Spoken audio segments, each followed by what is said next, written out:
Hello friends, class 8 में पढ़ रहे सब्जेक्ट जनरल साइंस। और जनरल साइंस में चैप्टर कंटिन्यू करने जा रहे 16 वाला रिफ्लेक्शन ऑफ लाइट। ठीक है, इसके पहले हमने रिफ्लेक्शन ऑफ लाइट क्या होता है, ठीक है, regular irregular reflection of light पढ़े हैं। ठीक है, आज पढ़ेंगे reflection of reflected light. Reflection of reflected light. Reflected Light.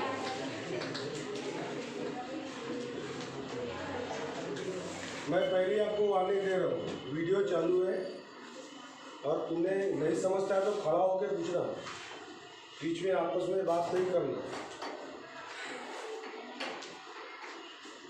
किसी भी प्रकार से बात नहीं करना, जैसे आवाज आ रही थी।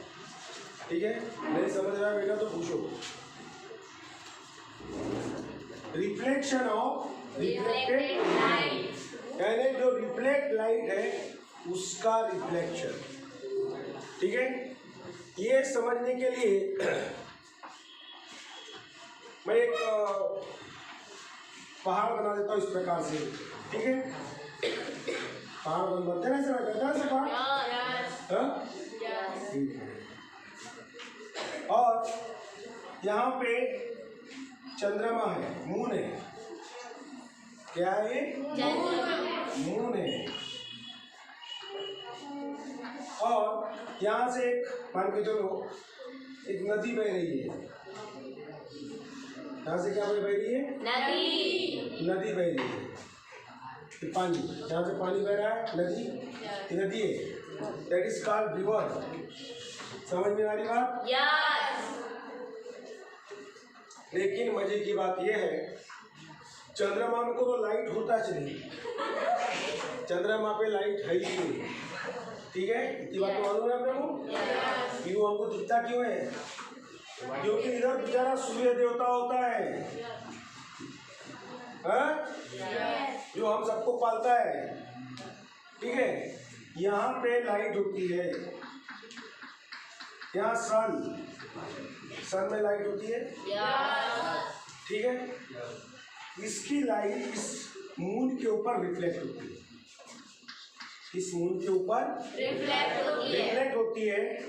और उसके बाद में ये रिफ्लेक्ट लाइट किसके ऊपर हुई? मून के ऊपर।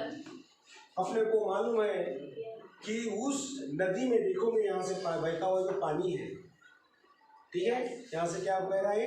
पानी बह रहा है।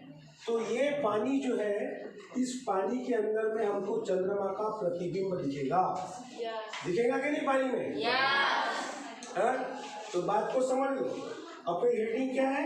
Reflection of reflected light. ठीक है, रिफ्लेक्टेड लाइट यहाँ हुई, उसका रिफ्लेक्शन यहाँ। बिल्कुल समझ में आ गई बात? रिफ्लेक्शन ऑफ रिफ्लेक्टेड लाइट, समझ में आ गई बात? अब इसके बाद में अब यहाँ पे समझ सबको समझा रिफ्लेक्शन ऑफ रिफ्लेक्टेड लाइट? कुछ भी नहीं है। चंद्र सूर्य से लाइट रिफ्लेक्ट किसके ऊपर हुआ? मून के ऊपर। मून का रिफ्लेक्शन कहाँ हुआ? नदी के पानी में। ठीक है, उसको प्रतिबिंब दिखेगा कि नहीं? आप कहीं भी देखे होंगे, कहीं रात अगर कहीं तो नदी से जा रहे हो तो वहाँ पर रात के समय में चंद्रमा का प्रतिबिंब हमको पानी में दिखाई देता है। समझ में आ गई बात? तो इसी को कहते हैं बेटा रिफ्लेक्शन ऑफ रिफ्लेक्टेड लाइट। ठीक है, अब उसके बाद में अपने पास कैलिडोस्कोप क्या होता है वो पढ़ लेते हैं। ठीक है, वो भी रिफ्लेक्शन ऑफ रिफ्लेक्टेड लाइट का। आपने कई बार देखे होंगे एक और इसके पहले मैं बता दूँ एक एग्जाम्पल। आप अच्छे सैलून में जाते हो कटिंग करने या शेविंग करने के लिए तुम्हारे आने पड़े, ठीक है। तो उस समय क्या होता है कि चारों तरफ ग्लास लगे रहते हैं, है ना। आप अगर इधर खड़े हो, इधर देख रहे हैं अपनी आंखों से, तो उसी इसकी इमेज इधर आ जाएगी। ये हमारी इमेज रिफ्लेक्ट हुई, उसकी रिफ्लेक्ट इमेज इधर आ गई। हो गया रिफ्लेक्शन ऑफ रिफ्लेक्टेड लाइट, है ना। तो आप क्या काम कर सकते हो, अपने पीछे में बाल कटिंग बराबर किया कि नहीं, आप इस काम में दूसरे ग्लास में देख सकते हो। हम अपने पीछे का देख सकते हैं क्या without using the glass? No, it is impossible. With the help of glass we are see the back side position of our body, ठीक है। समझ में आ गई बात? वो ये रिफ्लेक्शन ऑफ लाइट। अब कैलिडोस्कोप क्या है? कैलिडोस्कोप बिल्कुल सरल सी बात है। रेक्टेंगुलर शेप के तीन, ये रेक्टेंगुलर हो गए, रेक्टेंगुलर शेप के तीन कांच के टुकड़े लिए, कांच लिए, ग्लास लिए, ठीक है। क्या लिए हमने? ग्लास ले लिए। कितने लिए हमने? तीन, सेम साइज के ना। ये कैसे होना चाहिए? सेम साइज लगभग, ठीक है। और उसके बाद में इनको इस प्रकार से फिट किए, एक ऐसा तो एक तीसरा ऐसा, है ना। तो वो बन जाएगा, उसको चिपकाना है, उसको क्या करना है? चिपका देना है, ठीक है। और वो हमको लगभग कैसा नजर आएगा? जैसे कि इस प्रकार से नजर आएगा वो,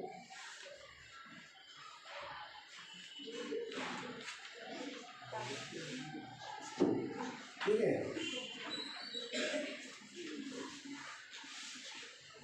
इस प्रकार से नजर आएंगे, ठीक है। और उसके बाद एक साइड से क्या काम कर दिया हमने? पेपर रख दिए, कोई भी कागज इसके ऊपर रख दिए।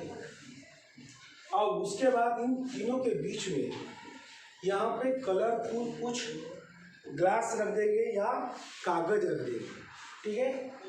और जब यहाँ से आप उसको देखोगे इसमें, तो innumerable images are seen in this device. बहुत सारे कलर्स हमको ये नजर आता है, इसको बोलते हो कैलिडोस्कोप। समझ में आ गई बात? तो ये कहाँ उपयोग में आता है? Generally decorating the walls. अपने वॉल को, दीवार को अगर डेकोरेट करना है तो इस डिवाइस का उपयोग करते हैं। समझ में आ गई बात? हाँ, कैलिडोस्कोप ने क्या काम किए? रेक्टेंगुलर तीन ग्लास लिए, और वो लेने के बाद उसको इस प्रकार से पहला और तीसरा एक ऐसा, और ये पोजीशन में उसको बना लिया, ठीक है। इस पोजीशन में इसको बना लिए, और उसके ऊपर से हमने क्या डाल दिए? पेपर डाल दिए, और इसके अंदर में क्या डाल दिया हमने? कलरफुल पेपर्स या कलरफुल ग्लास। तो इससे क्या हो गया? बहुत सारे innumerable images are seen in this device.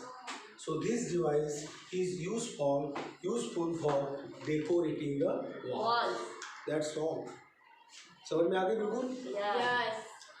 अब तीसरा यहाँ पे एक डिवाइस बनाएंगे, पेरिस्कोप। डायग्राम बनाना पड़ेगा पेरिस्कोप का।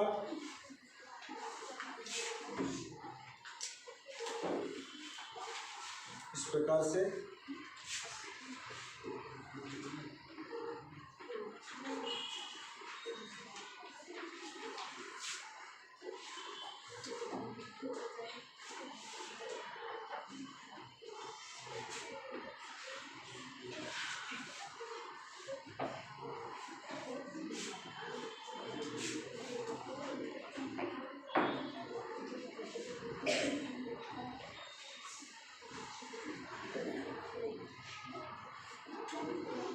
ठीक है। और उसके बाद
देखो ये पेरिस्कोप बन गया।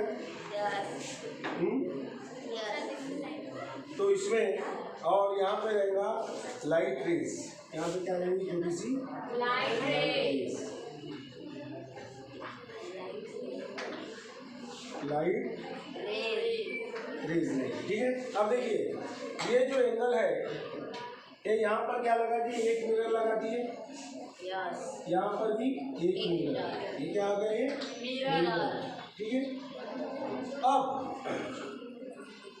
यहाँ से ये लगाने के बाद यहाँ पर हमने रख दिए एक आम, क्या आम रख दिए, आम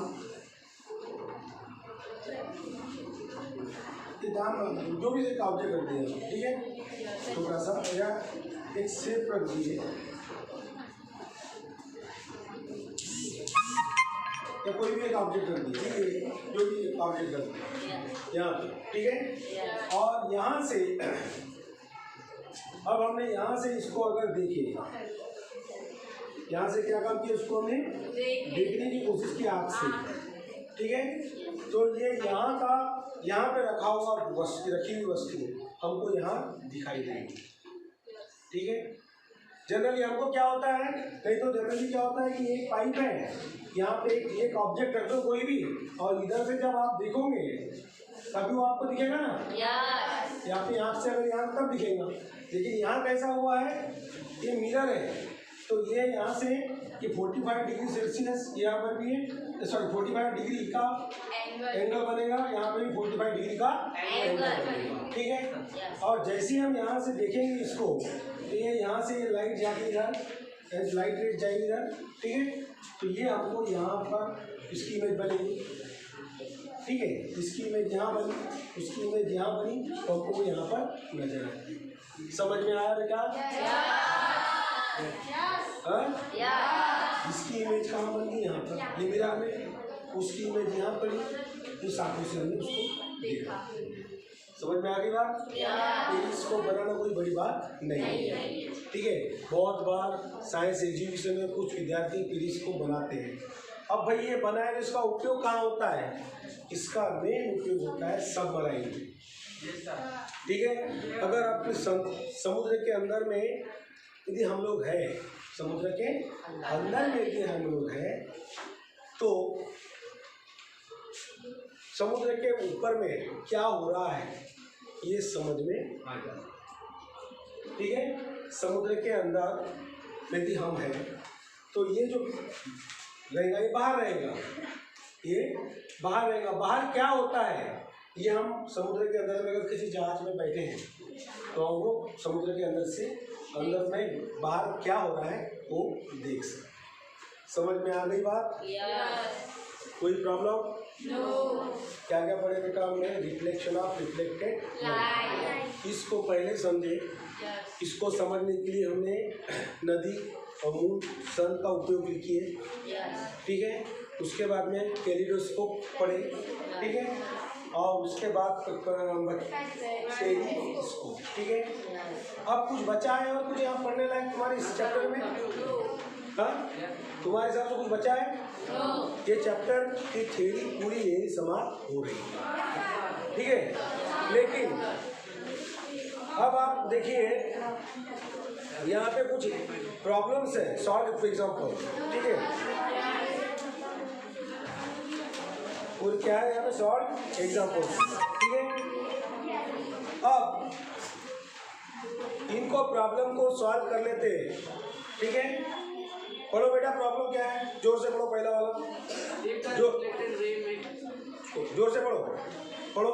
Solve example. If the reflected ray make an angle of 60 degree with the normal, what angle must the incident ray make with the normal? ठीक है, इधर देखो, बैठो। तुम्हारा क्या बोलता है? If the reflected ray makes the angle of 60 degree Celsius, ठीक है। मेक, अब देखिए इसको कुछ पोछा लगा के दो थोड़ा सा।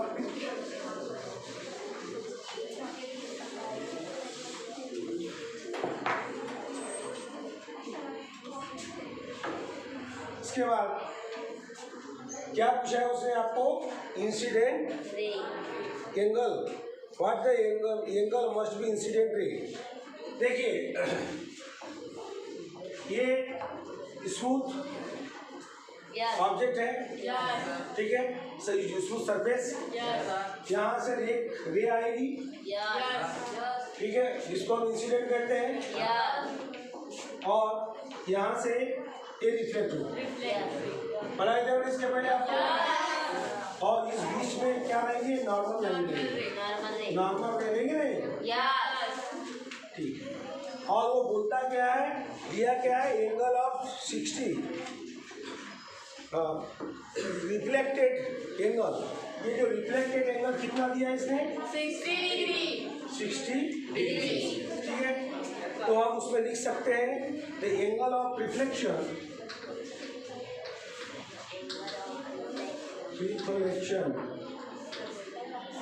क्या आर बराबर कितना दिया है, 60 डिग्री, ठीक है। उसके बाद में क्या निकालना, angle of incidence, angle of incidence क्या करना है, निकालना है, ठीक है।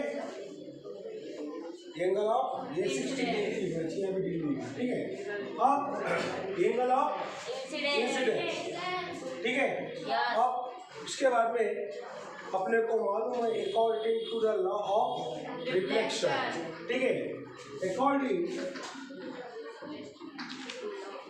टू लॉ ऑफ रिफ्लेक्शन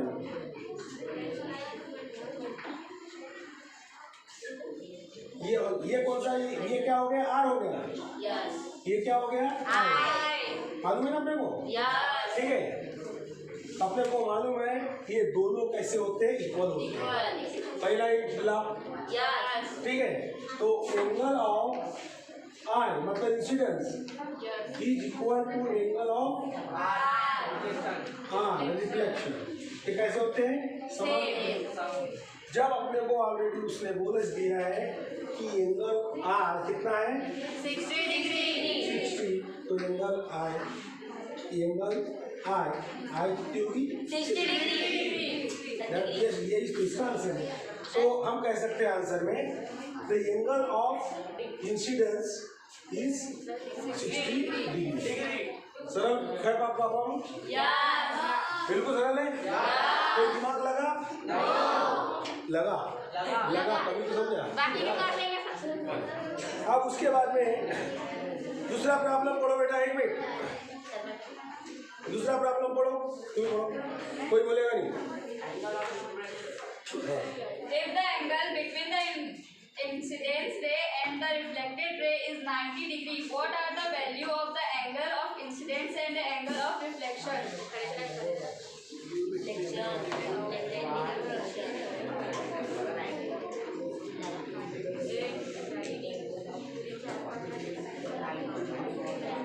हाँ इधर देखिए,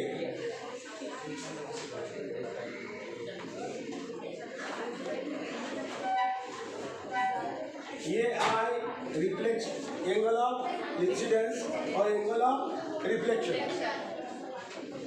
मैं सवाल पूछूंगा अभी भी,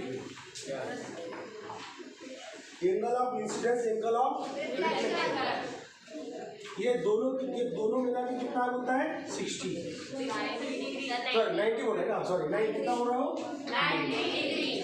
मतलब इससे क्या काम किया है, that is angle of I plus angle of R कितना दिया है, 90 डिग्री, ठीक है। बट इसमें भी वही लॉ है कि according to law of reflection, यहाँ पे लिख सकते हैं हम according to law of reflection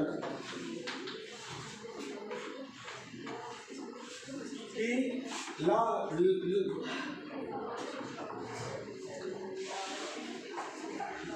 ये ना angle of R is equal to angle of R, है ना, समझ में आ गई बात,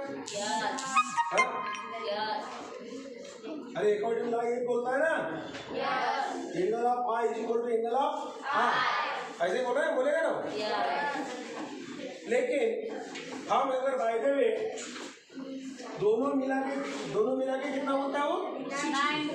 अब क्या ये ले लो, एंगल ऑफ आर ले लो, डबल ले लो इसको, एंगल ऑफ आर, ठीक है, क्योंकि ये इक्वल है दोनों, ठीक है। वहाँ तो तुम्हारे बुक्स में यहाँ पे आई लिया है, मैं आर लेता हूँ, आंसर सब वो चाहने वाला है, ठीक है। इज इक्वल टू कितना आया बोलता है, तो यहाँ पे twice angle R is equal to 90 आ गया, हाँ 90 डिग्री आ गया, है ना। अब एंगल ऑफ आर इज 90/2, कितना आ गया 45 डिग्री आ गया।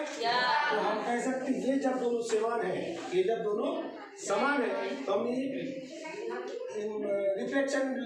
रिफ्लेक्टेड एंगल निकला, एंगल ऑफ रिफ्लेक्शन निकाला, ठीक है। तो वो कितना है 45, तो एंगल ऑफ इंसिडेंस भी कितना होगा 45 degree, that is the answer, हाँ डिग्री लगा, ठीक है। तो इस प्रकार से ये तुम्हारे बिल्कुल सरल न्यूमेरिकल्स हैं, ठीक है। और पढ़ेंगे एक आध एग्जाम्पल अब बाद में देखेंगे, ठीक है। और इसके बाद में और दो एग्जाम्पल सॉल्व किए हुए उसको समझ लो। अब यहाँ पे समझने लायक तो कुछ नहीं, मेरे ख्याल से आपको समझ में आ गया, ठीक है। इस प्रकार से हमारा चैप्टर तुम्हारा जो है वो पूर्णतः समाप्त होता है, ठीक है। अब कल से पढ़ेंगे। अगर आपको इस चैप्टर में कुछ टॉपिक नहीं समझा होगा पूछिएगा मुझे, ठीक है। आप पूछ सकते हो, नहीं समझा होगा तो दोनों क्लास को हो गया, ए और बी दोनों क्लास पे समझा के हो गया, ठीक है। ये वाला टॉपिक